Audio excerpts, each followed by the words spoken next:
nandito na po kami ngayon sa aming pwesto. And it's already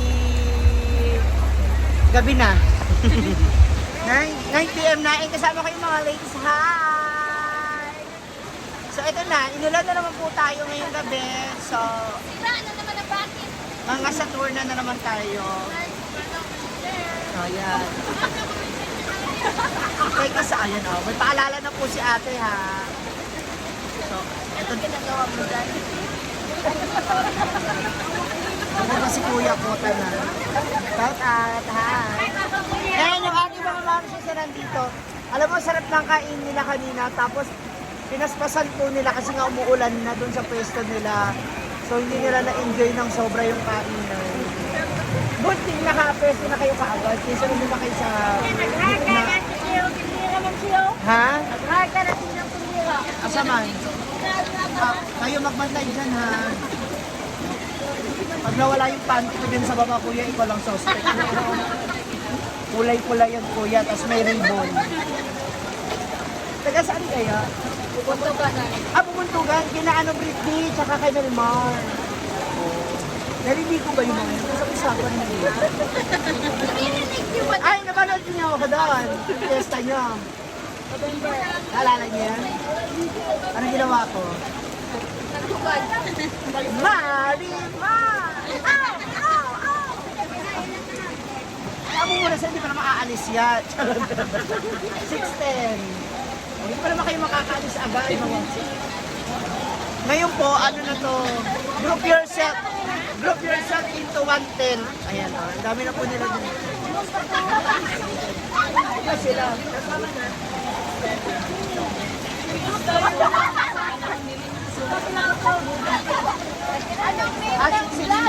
Ma'am si G. Ma'am si G. Brenda. Naganda nila. Mga single kayo. Wala na. Single ka. Siya nga pala sina Roberto, Rodrigo, Dominador, Junior. Mga bayot pala sila. Okay na kayo dyan, ma'am? Meron po tayo rito nagki-cravings sa buntis. So, super kain sa kanina. Nag-enjoy ka? Nabintay nyo? Ready na ba? Naka-ready ka mo na. May hood talaga siya. Tapos may program po ngayon dun sa maganda yung ganito. Tama na. Wala na kaming customer.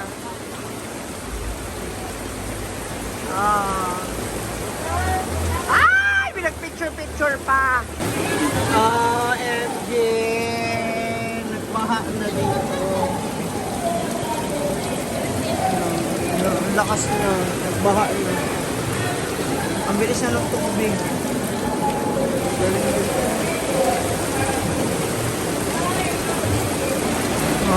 Lakas pa rin ng ulan, mga ma'am. Tapos,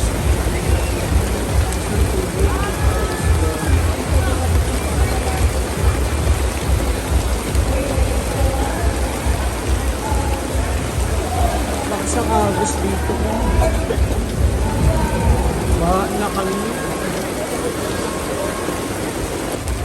Pinatay muna namin yung ilaw namin dito kasi yung kabila po namin is bumagsak yung katabi namin tent, bumagsak yung tent nila. So iniisip din namin yung saksakan, kuryente ba. So, medyo nakaka-nervyos.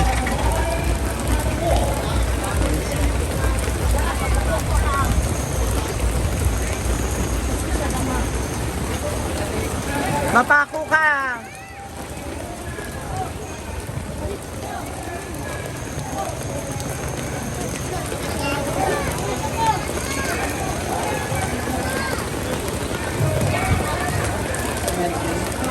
Bumagsak yung tent nila pag gitna ba.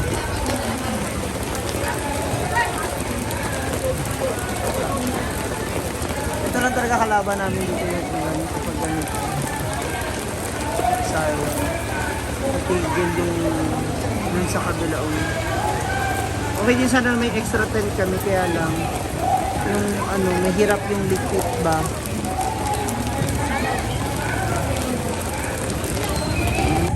Yan, dito na si Jigja sa Argel. Likpitan, likpitan Talaga time. namin kumain. Siya doon kay Kamam Shiji. Andiyan pa naman yung Yempo, bagong timpla, tsaka chicken. So pagdating namin dito guys, ito yung naabutan namin. So guys, baba kami. Likpitan. Bago nila mabankrupt. Bago nila mabankrupt guys. Hindi sila susulong sa... Hindi, buti na lang, at least walang ano, hindi, walang rent ngayon. Pag ganito daw, okay lang. Okay lang, okay. Oo, kasi wala, ano, ibabayad din namin sa kanila. Wala rin naman kaming maiyan. So, ayan. Uwi na tayo. Hinintay lang po namin yung sasakyan na Rela, yung service. Sana may makita si Carlo Narela. Naapa man. Kaya si Carlo. Ano na? Nasa 20,000 lang. Ayun. Saan talaga na-in ka dito pag ano, may kape 50,000 kasi dito. Ay, talaga? Dito. Diba, ilang gabi ka na nag-50,000 nakita. Uy, sana nga. So ngayon, dahil may... Yung sa inyo nga, 8, ano yun? 8.6, ano yun? Mga 8.3, para ganun. 20,000 lang yung kita mo. Hi, sige po, ingat. Uwian na. So nasa 20,000 lang po yung kita. Paalala lang, ang tinitinda lang namin ito a la carte, mga quick red doors. Hindi kasama yung katawan ng mga nagtitinda. Hindi sila tinitable. Sayang, ang dami kumakain dito kanina. 3 pamilya, pinaspasan nila. At saka buti na lang kamo, nagbayad na sila, yung naka-order na, na-serve na namin. Kung hindi na, unti na naman ang sales Pas namin. na unta kay to atong loto na. Oo. Wala na unta to yun. Isip na ulan ito. Naka-anim kaming yempo. Wala na, wala yun. 7 chicken, di ba? Ayun na may performance na naman. So, ito na mga moms. Ang problema naman namin ngayon is yung magkahakot. O, ano yan? AI. Ito na yung aming mga gamit. Pauwi kami ngayon ng Ma'am Shiji Eatery Store para na sa ganun ilagay namin yung mga gamit. Ayusin na namin muna dyan. Hindi namin maiwan dito yung mga gamit kasi yung ginagamit namin yan dun sa baba.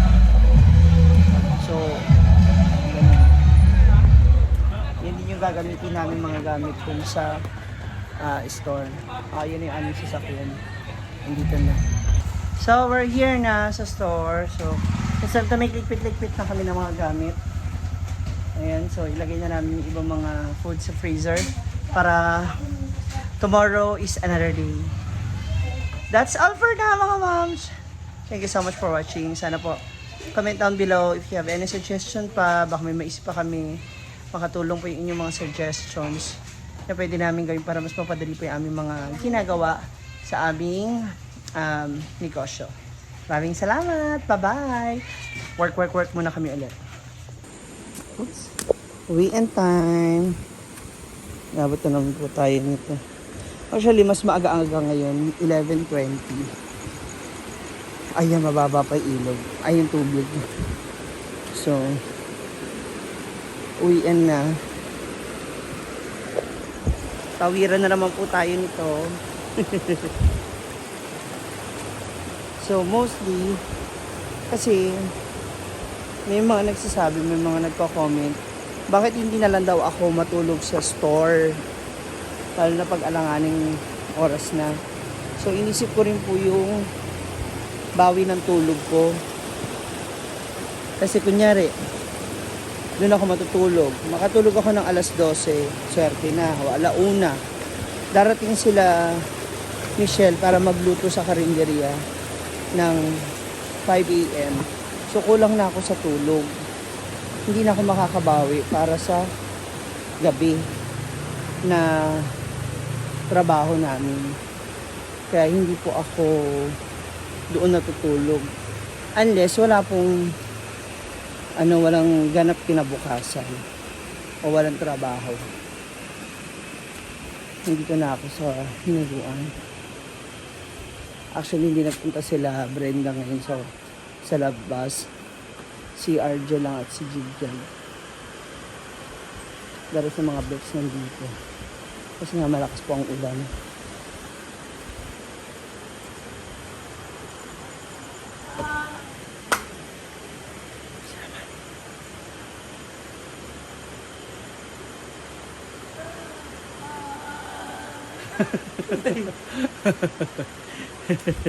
Meron naman po siya kausap.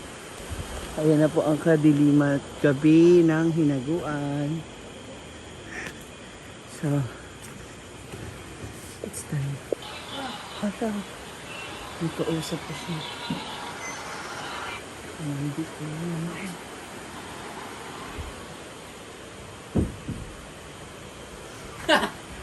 Kasi nga,